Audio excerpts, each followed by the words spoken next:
finally. I mean, this is as excited as I am. I'm more relieved than anything. I mean, it's been 8 years since the Patterson where I came close and Glenn edged me out in the end. So it's been a long trip to get here, and I'm glad I arrived. Did you think there was going to be a chance when you finished today? No, I thought 17 and 18 did me in. 16, I had a 10-footer for birdie and hit a really good putt, just didn't drop. Misjudged the wind on 17 and made bogey. So, I thought I had to get in it even or one under, and then Matt was playing so solid that I figured that you had to get to that point, and luckily you did. What'd you hit on 17? 17 hit 6-iron. And where'd you hit that left? It was right. It kind of got up in the wind. Thought it was downwind, and then it ended up being a little in, and it got caught in the right bunker. The short one there? Yeah. And then what'd you do on 18? 18, ripped one down the middle. Had it was 248, and it hit just a little off the heel, and it caught the very top of the greenside bunker. So it didn't hit a very good bunker shot. These bunkers, there's a lot. It's very heavy sand, and I misplayed it on 17. I misplayed it on 18. But two putted and waited it out. And how far was that two putt? Probably about 25 feet, 30 feet. Did you have a chance to make the birdie? Or? Oh, it was a makeable putt. I didn't hit a great putt. It was one of those, I got the speed right, but I kind of pushed it a little bit. So I was disappointed I didn't scare the hole, I'll tell you that. So when you watched Matt Finger on 18 and you had a playoff relief, you said? Oh, it's just new life. You don't think relief because, I mean, I've played with Matt before. We were actually in a playoff for the 4-ball last August, and he knocked us out, so a little payback. But, you want to win it on your own. You don't want somebody to kind of, you're never wishing that somebody misses a 4-footer. Sure. So when all of a sudden he did and we're going out to a playoff, then the mindset changes from disappointment to let's get back to work. Right. 2 holes into the playoff, you're stroke behind. Mm-hmm. What are you thinking on 8T? And then talk about that second shot they hit pretty well, tight. all you can do is control your own ball. It's not like you can play defense. So I hit a good shot on 1. I hit a good shot on 4. And then I got up on 8T. I'm just like, keep hitting good shots. It ripped the drive down there and had a perfect number for a lob wedge. Had 108, which is 100% a lob wedge. And hit it as soon as it left the club. I was like, that's perfect. So, good putt, Matt. Heard the driver up the tee. 3-wood. Balls are flying too. It was great. nice to have 80-degree weather instead of 45-degree weather. So you see what's kind of happening to your opponents there. Michael makes a miraculous par save. Mm-hmm. Matt has some trouble from the bunker.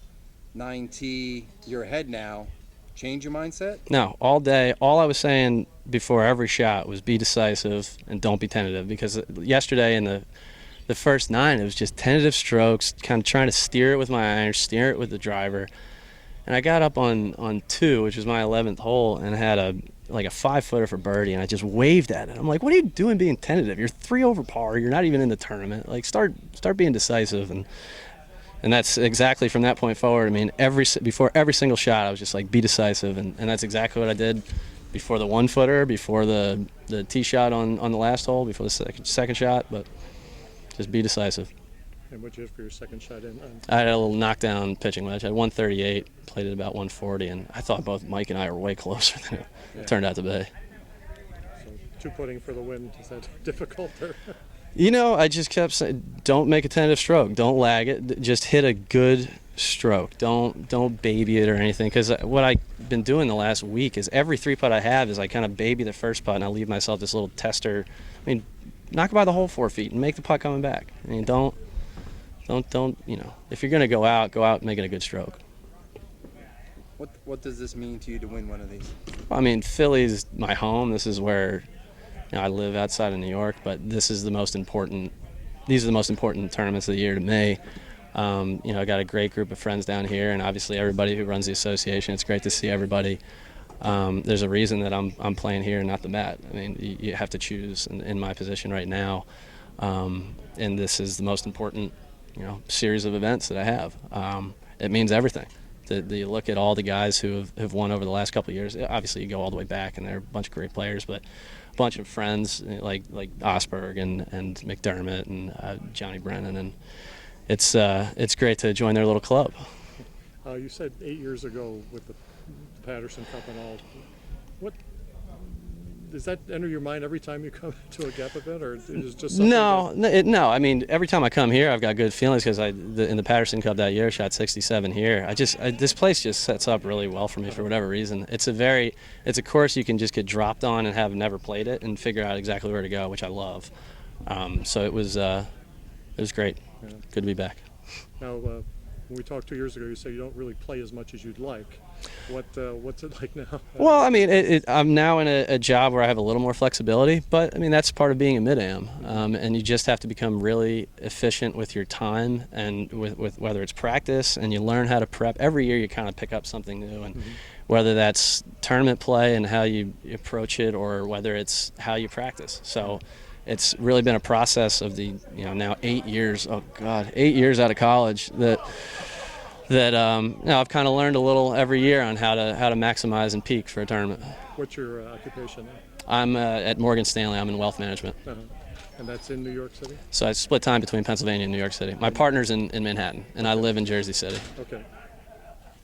What did it mean for your dad to be on the bag for you today? Oh, it was great. I mean, out here, like yesterday, I was thinking when things were going bad, I'm like, I got my dad caddying for me, my mom's out watching, I'm playing with Jeff and Chris. I mean, you can't complain about this.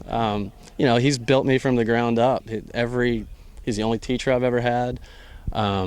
It's very special to have him on the bag and be able to share this. What you said he built you from the ground up. What are the best memories you have of learning from your dad as you went through this journey? I know a lot of people who have like father-son situations that are pros.